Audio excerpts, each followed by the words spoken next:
Señor presidente, vamos a abordar el tercer bloque de esta entrevista. Es sobre política internacional. Desde hace años Cuba obtiene una gran victoria en Naciones Unidas, en la Asamblea General de Naciones Unidas, contra el ilegal bloqueo de Estados Unidos contra su país. Pero claramente esa victoria no ha desembocado en resultados concretos. Estados Unidos no cede y no levanta el bloqueo. ¿Qué nuevas iniciativas podría usted anunciar para avanzar hacia el levantamiento del bloqueo? Yo le pregunto, por ejemplo, ¿ha tratado usted de conversar directamente con el presidente Biden? Ramón, es cierto la visión que tú tienes del tema, ¿no? Que llama también a algunas reflexiones. ¿Cómo es posible que la principal potencia del mundo, o la potencia más poderosa del mundo, no reciba ningún apoyo, un mínimo apoyo del Estado de Israel? Todo el resto de los países votan a favor de Cuba en relación a la resolución cubana contra el bloqueo que se presenta año tras año en la Asamblea General de Naciones Unidas, que el pasado año fue la 31ª reunión en la cual se condena mayoritariamente el bloqueo y que no hay una respuesta. Eso solo demuestra la prepotencia del imperio y demuestra algo que yo diría que es más serio y de lo cual todo el mundo debía tener un aprendizaje y una lección: el desprecio por lo que opina el resto del mundo. Es el desprecio a nuestros pueblos. Cuando todo el mundo ve como un hecho bochornoso que un país pequeño esté sometido a un bloqueo criminal y genocida, como es el bloqueo del gobierno de Estados Unidos contra Cuba, que se hagan oídos sordos ante ese reclamo mundial. Y fíjate, ese reclamo no se expresa solamente en la votación en Naciones Unidas. Cada vez es más común la cantidad de países, organizaciones de países, bloques regionales, instituciones internacionales que año por año también aprueban resoluciones contra el bloqueo o medidas de condena del bloqueo. Cada vez son más los líderes de países que en la Asamblea General de Naciones Unidas se pronuncian con nombre y apellido en contra del bloqueo. Por ejemplo, en la última Asamblea General de Naciones Unidas, donde se debatió el tema del bloqueo, 44 líderes de países del mundo se pronunciaron, de todo tipo de ideología, de todo tipo de ideología, se pronunciaron en contra del bloqueo. Pero, por ejemplo, la Unión Africana, el Grupo de los 77, la CELAC, el ALBA, todos son bloques regionales, un grupo de instituciones, incluso instituciones que dan recomendaciones al informe del secretario general de Naciones Unidas, apoyando la posición de Cuba en contra del bloqueo. Y cada vez más son los hechos, yo diría ya cotidianos, de actividades de protesta contra el bloqueo, que día a día, semana a semana, fin de semana por fin de semana, se gesta en el mundo. Nosotros tenemos registrado más de 2.000 manifestaciones de apoyo a Cuba en este sentido solo el pasado año. Y ya en los meses que han transcurrido este año, han existido innumerables momentos de apoyo al bloqueo. Nosotros hemos hecho llegar por vías directas e indirectas a la actual administración del gobierno de los Estados Unidos que nosotros estamos dispuestos a sentarnos en una mesa en igualdad de condiciones, sin imposiciones y sin condicionamientos, para hablar de todos los temas que tienen que ver en la relación entre Cuba y los Estados Unidos. Todos los temas que quieran discutir, pero sin condicionamientos y en igualdad de condiciones. Porque, a fin de cuentas, en el bloqueo hay una relación, digamos, unilateral. Cuba no ha afectado a Estados Unidos. Cuba no ha tomado ninguna medida en contra del gobierno de los Estados Unidos. El gobierno de los Estados Unidos fue el que impuso de manera unilateral el bloqueo. Por lo tanto, el gobierno de los Estados Unidos es el que tiene de manera unilateral que quitar el bloqueo. Nosotros no pedimos ni favores, ni tenemos que tener ningún gesto para que nos quiten el bloqueo. Sencillamente es un derecho del pueblo cubano, un derecho del pueblo cubano a poder desarrollarse en un ambiente de paz, de igualdad, sin medidas coercitivas, sin imposición. Y estamos dispuestos, pero el gobierno de Estados Unidos nunca ha dado respuesta a eso.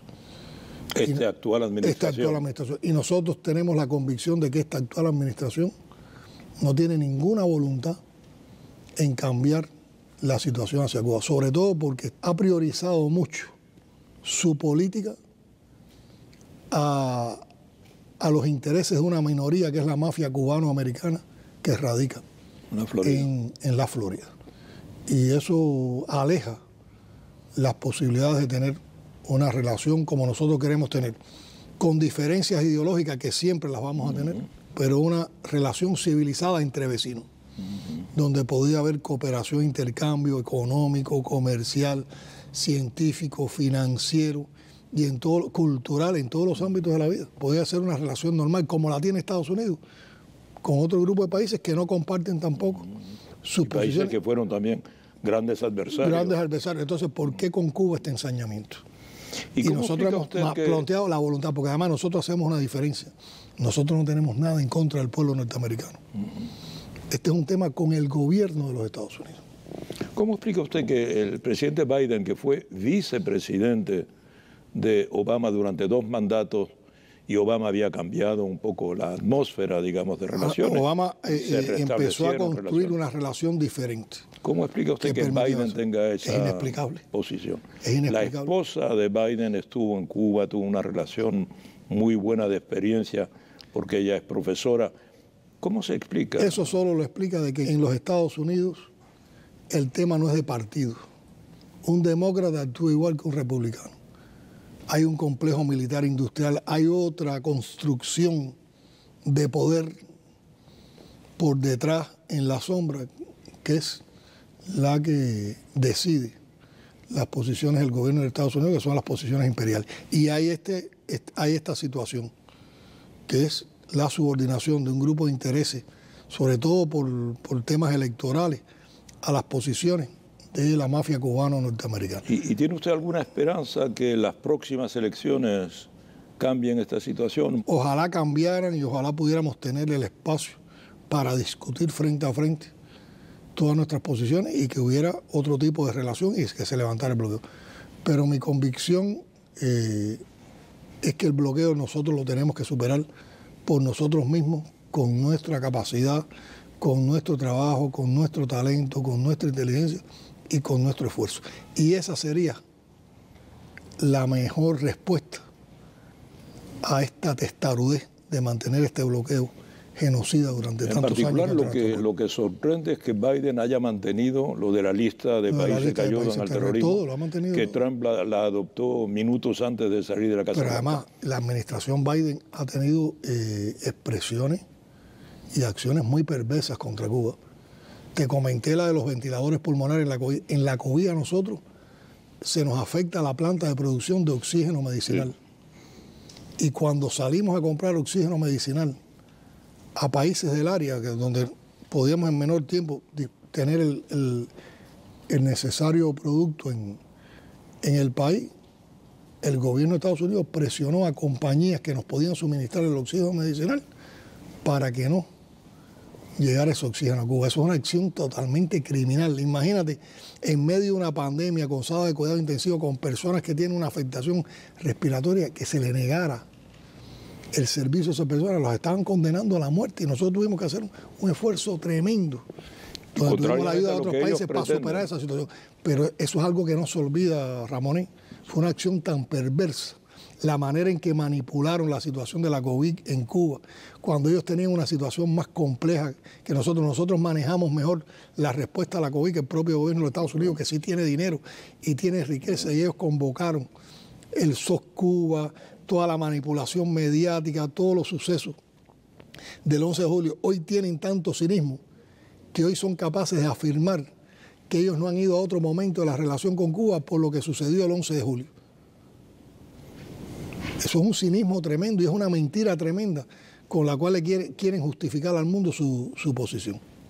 Sí, sobre todo lo que dice usted del oxígeno. Ellos pretenden que el bloqueo no se aplica ni a los alimentos ni a las medicinas. Y evidentemente eso demuestra que tampoco el bloqueo es a todo.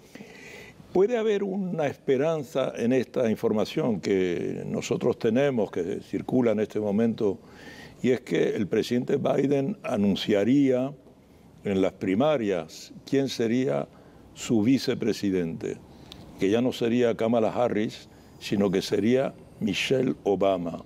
¿Piensa usted que eso, si fuese cierto, si se confirmase, dejaría cierta esperanza? Hoy todo es puramente especulativo. Yo creo que hoy en la situación que hay en el gobierno, en los Estados Unidos, en la situación interna del país, no permite vaticinar con objetividad de qué lado está favorable o no la votación de la población, que además hoy está muy golpeada por los hechos de la economía interna de los Estados Unidos, temas muy domésticos como el tema del aborto, temas internacionales como el tema de Palestina, el tema de la guerra en Ucrania. O sea, hay todo un grupo de situaciones que están en la opinión del pueblo norteamericano, en la vida del pueblo norteamericano. Yo no creo que hoy uno pueda con exactitud decir de qué lado puede estar una votación del pueblo norteamericano. Hay mucha gente indecisa, hay posiciones dentro de los propios partidos de aislarse de la posición. O sea, de todas maneras, un anuncio de una persona como Michelle Obama podía tener una lectura distinta.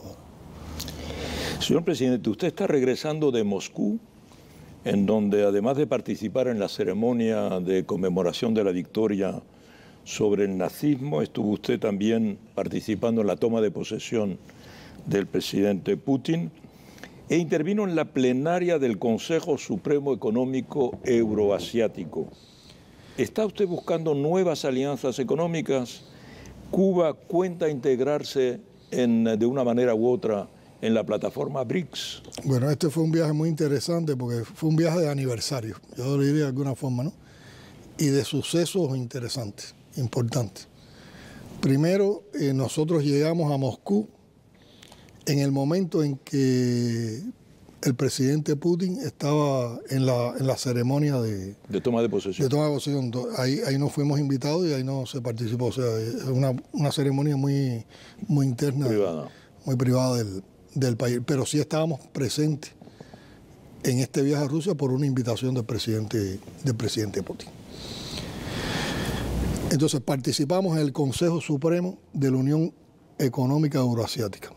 Por primera vez de manera presencial, porque todas las otras participaciones que habíamos tenido en el Consejo Supremo fueron en los años de COVID, la habíamos hecho de manera virtual a través de las posibilidades de la videoconferencia. Por lo tanto, no se trata de una nueva alianza, de entrar en una nueva alianza, es una alianza en la que ya estamos hace tiempo. Y cuando estaba sesionando el Consejo Supremo, se estaban cumpliendo 10 años de la Constitución de la Unión Económica Euroasiática. Por lo tanto, también era un momento de balance de los resultados de esa integración regional en la cual tenemos la condición de país observador. Y era la misma fecha donde se estaban conmemorando el 64 aniversario del establecimiento de relaciones entre la Unión Soviética y Cuba, que son las relaciones que han continuado ahora con la Federación Rusa. Pero como un elemento importante, los países miembros de la Unión Euroasiática, y esa fue una observación que me hizo Lukashenko, el presidente de Belarus, eran antiguas repúblicas de la Unión Soviética, por lo tanto me dice Lukashenko, este aniversario entonces de todos, porque todos éramos también parte miembros de la Unión Soviética. Yo creo que la Unión Euroasiática en 10 años ha demostrado una capacidad de dinámica económico-comercial importante. Ha crecido mucho el Producto Interno Bruto entre estos países de la región y defiende principios muy justos en relación al desarrollo económico y la complementariedad entre estos países.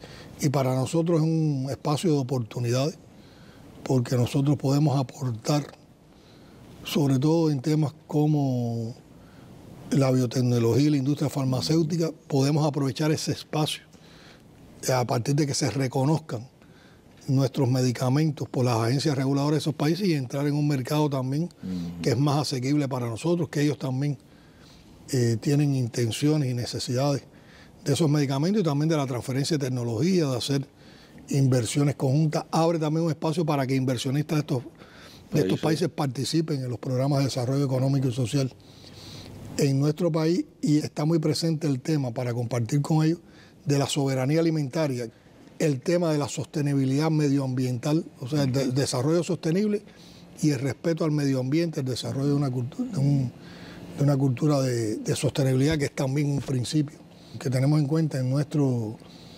desarrollo, y la soberanía alimentaria y el desarrollo de las fuentes renovables de energía. Por lo tanto, es un espacio importante para nosotros.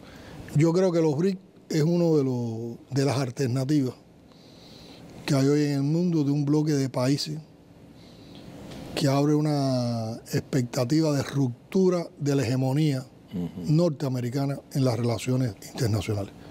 Por lo tanto, los BRIC se convierten en un espacio alternativo, inclusivo. Los BRIC están abiertos a los países del sur. Se acaban de ampliar, Los BRIC han mostrado una voluntad de relaciones con el continente africano, con América Latina y el Caribe. Se establece sobre una relación de más consenso, de más equidad, de respeto. Y por otra parte, los BRIC están planteando también una alternativa ante el dólar. Y están potenciando los comercios con las monedas propias de cada país, o los comercios compensados a partir del intercambio de productos, de servicios que generen. Tienen cada también uno un banco de desarrollo. Tienen un banco de desarrollo que preside Dilma, que es una líder reconocida y con una visión política muy hacia los problemas del sur. Y los 5 países que encabezaron, que fundaron los fundadores de los BRIC, son países con que mantienen una excelente relación con Cuba. Y nosotros estamos estudiando, estamos observando, lo comentamos ahora también en el encuentro con el presidente Putin, que Cuba tiene la aspiración de poder... la próxima cumbre será en Rusia, precisamente en octubre, en Kazán. ¿Usted piensa asistir, presidente? Todo depende ahora de cómo se desenvuelvan los acontecimientos, pero parece que ellos quieren crear un nuevo tipo de miembro, sería el miembro socio o asociado. ¿Habría sitio para Cuba? Y habría sitio para Cuba, y depende también del consenso el que se llegue con los países que tienen la dirección de los BRIC. Pero, por ejemplo, ellos fueron muy consecuentes y permitieron que Cuba participara en la cumbre de Sudáfrica, ya no solo como país, sino representando al grupo de los 77 y China, porque en ese momento nosotros éramos los presidentes pro tempore, y hay que decir que dieron toda una atención a los planteamientos del grupo de los 77 y China, que expuso en su nombre Cuba, y también hacia la posición cubana. Yo creo que es un ambiente muy propicio para las relaciones sur-sur, y que abre una nueva perspectiva para incluso ese nuevo orden económico internacional que es necesario. Señor presidente, llegamos al final de esta entrevista. Es la última pregunta, es sobre América Latina. Las crisis se están multiplicando en América Latina y el Caribe. Hubo ese asalto a la Embajada de México en Ecuador. El Comando Sur de Estados Unidos está creando bases militares en Guyana, lo que representa una amenaza para Venezuela y para su reclamo histórico del Esequibo. En Argentina, el presidente Javier Milei está destruyendo decenios de avances sociales. En Haití no se le ve fin a las dificultades. ¿Qué lectura hace usted de estas situaciones y qué puede aportar Cuba para promover en esta región la soberanía, la paz y el progreso? Bueno, esto es una expresión de todas las contradicciones que existen a nivel global y que se manifiestan también a nivel regional, en el caso de América Latina y el Caribe. Creo que también es una expresión de la persistencia del imperio de mantener la doctrina Monroe, que expresa un enfoque imperial de que América para los americanos, que no es la América Latina y el Caribe para todos los que vivimos en el continente, es la América Latina y del Caribe subordinado a la América del Norte. y al poder del imperio. Por lo tanto, también esto es expresión de la visión norteamericana de desprecio a nuestros pueblos y de la visión norteamericana de América Latina y el Caribe como su traspatio. Ahora, una América Latina y el Caribe, ¿qué? Por una parte tiene un grupo de gobiernos que han mantenido procesos revolucionarios sometidos a los mayores contratiempos, a las presiones, a las sanciones, a las injurias, a las agresiones y a las injerencias, como son Cuba, Venezuela y Nicaragua. Todo un grupo de gobiernos progresistas que también dan una correlación favorable a las fuerzas de izquierda en la región latinoamericana. Ahí tenemos el Estado Plurinacional de Bolivia, Lula, en Brasil, López Obrador, Xiomara en Honduras, Boric en Chile, que ayudan a que haya una... Petro en Colombia. Ayudan a una estabilidad y a una facilidad de cooperación, de intercambio. Pero los Estados Unidos no se quedan quietos con esto. Y constantemente están tratando de movilizar las fuerzas de derecha con mecanismos, como diría, también muy sucios para provocar inestabilidad en estos países, para evitar que procesos de izquierda o gobiernos de izquierda se mantengan en el poder y para alentar que donde la izquierda ha perdido el poder y se instaura la derecha, esa derecha no pierda el poder. Y que esa derecha sea una derecha totalmente entreguista al gobierno de los Estados Unidos y al designio de los Estados Unidos. Y también atizando pugnas en determinados temas que tienen un componente histórico, alentando las rupturas,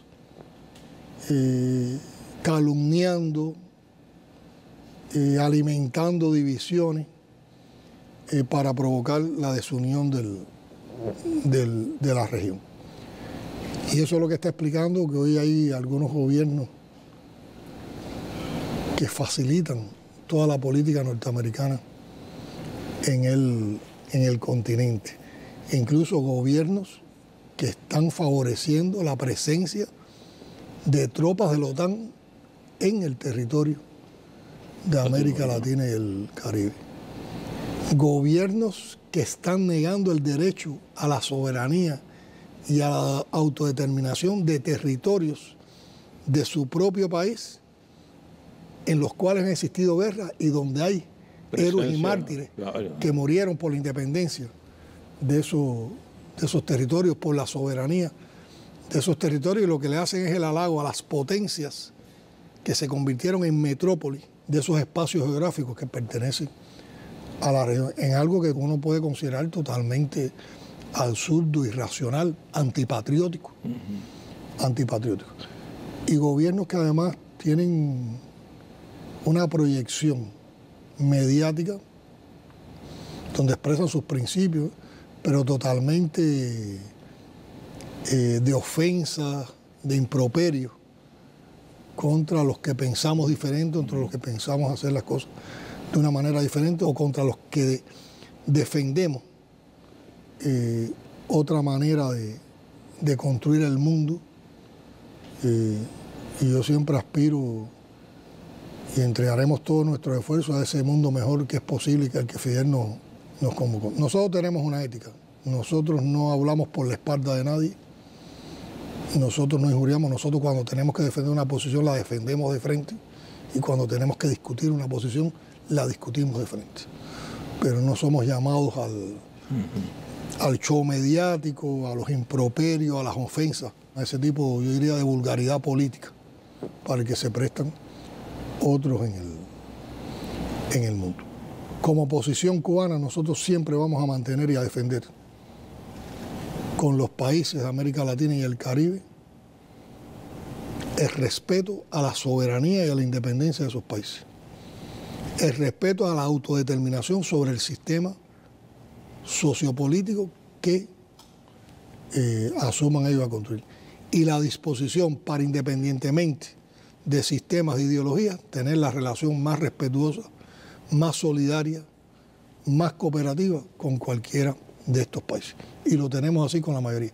Nosotros no rompemos nunca relaciones con países latinoamericanos y tratamos de resolver mediante el diálogo, mediante la discusión, mediante la argumentación, cualquier tema en los que podamos tener alguna aspereza, en los que podamos tener posiciones divergentes. Yo creo que las muestras de solidaridad de Cuba con América Latina y el Caribe son elocuentes de la coherencia con estas convicciones. Nosotros hemos enviado médicos y maestros, colaboradores internacionalistas, también en la ingeniería, en otros campos de la economía y la sociedad, a varios países de América Latina y el Caribe. Nosotros en Haití no enviamos militares, ni fuerzas armadas, ni hacemos invasiones. Nosotros en Haití tenemos brigadas médicas. Hoy, en medio de esta situación que hay en Haití, cuando muchos están pensando en la intervención en Haití o en la injerencia en los asuntos internos de Haití, nosotros tenemos una brigada médica brindándole servicio al pueblo haitiano, un pueblo que yo creo que merece el mayor respeto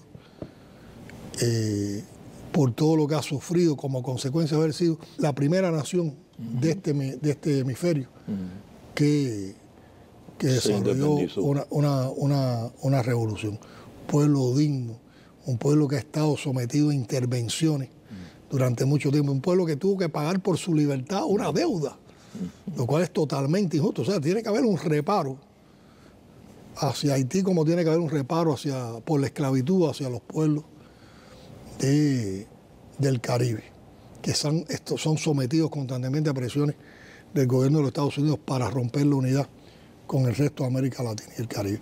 Nosotros tenemos una relación de agradecimiento, pero además de una amistad y una hermandad tremenda con el gobierno de López Obrador y con México.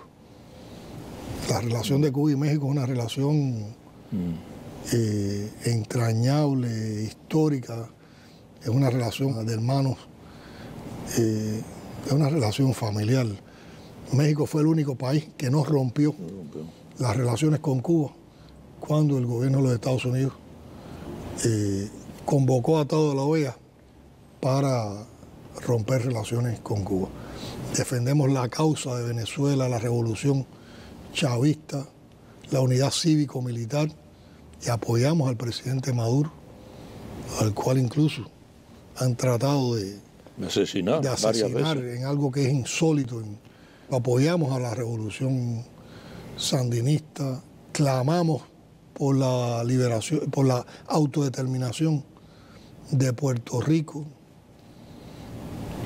defendemos los principios del Estado plurinacional de Bolivia y vemos con mucho interés el papel que juega Xiomara en Honduras y también el papel al frente de la CELAC en estos momentos. Mantenemos una relación muy estrecha con Lula, con los países del CARICOM también, con los países de CARICOM, en fin de cuentas con toda América Latina y el Caribe, pero siempre sobre la base esa del respeto, la solidaridad, la amistad y el diálogo para resolver cualquier situación. Y por otra parte, nos planteamos defender la proclama de paz para América Latina y el Caribe que se aprobó precisamente en una cumbre de la CELAC en La Habana. También defendemos la integración latinoamericana y caribeña, que responde a los sueños de nuestros próceres, responde a los ideales de integración latinoamericana más elevados. Estoy pensando en este momento en Martí y en Bolívar. Martí, que habló siempre con tanto respeto de nuestra América, y estaba definiendo muy bien cuál era nuestra América, y Bolívar, que llevó a cabo toda una contienda por lograr la independencia de muchos de los países latinoamericanos. Y yo creo que predicando con el ejemplo es el mejor apoyo que podemos darle a esa unidad latinoamericana. Que Fidel siempre defendió. Que Fidel defendió siempre y nos enseñó a defender, que Raúl también la ha defendido. Y yo te digo, Ramonet, cuando uno habla de sueños, de aspiraciones, tenemos una historia tan común, una cultura tan común, unos pueblos totalmente maravillosos, laboriosos, inteligentes, creativos. Yo te digo, las culturas precolombinas latinoamericanas no tienen nada que envidiar a las culturas mesopotámicas y a las culturas de la antigua Grecia. Aquellas se conocieron primero, pero cuando uno vea la historia, ve que las nuestras, en su desarrollo, en cómo medían el tiempo, cómo canalizaban las aguas, cómo producían, su desarrollo, eran tan desarrolladas como esas. Y eso son parte de nuestras raíces. Y las puedes observar en cualquiera de los países latinoamericanos y caribeños, nuestra riqueza cultural. El pensamiento de avanzada acá en América Latina y el Caribe, los enfoques de los pensadores latinoamericanos, de los filósofos latinoamericanos, del sector académico latinoamericano, son posiciones de avanzada, de mucho estudio, de mucha coherencia, de mucha defensa de las raíces de la identidad latinoamericana y caribeña. Y además es un continente con recursos que lamentablemente hoy es donde se manifiesta el mayor grado de desigualdad en sus pueblos.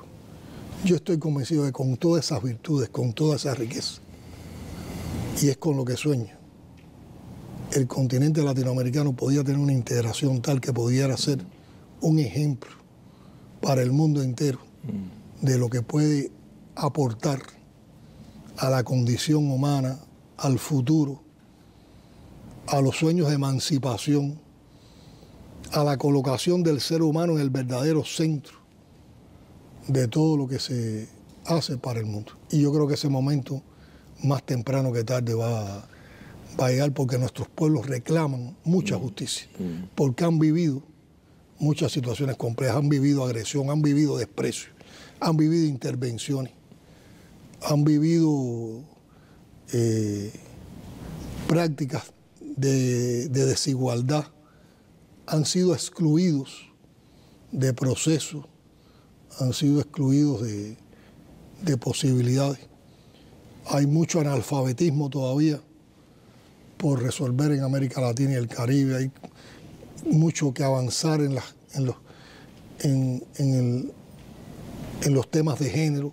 Hay que lograr mucho por la emancipación de la maravillosa mujer latinoamericana y caribeña. Hay mucho que conquistar en igualdad para todos nuestros pueblos y en justicia social. Pero hay el potencial histórico, el potencial cultural. Hay el deseo. El deseo de hacerlo. Y yo creo que seguiremos avanzando en la integración. Y yo creo que ese es el mensaje, la convicción, el apoyo y el ejemplo que puede dar Cuba. Nunca un país latinoamericano podrá sentir que Cuba es un peligro para ellos. Al contrario, en Cuba siempre van a encontrar el apoyo, la comprensión y la disposición para integrarnos y para avanzar. Muchas gracias, señor presidente. Gracias a ti. Gracias por su tiempo. Un gusto haber estado contigo. Gracias. En la próxima yo te pregunto a ti.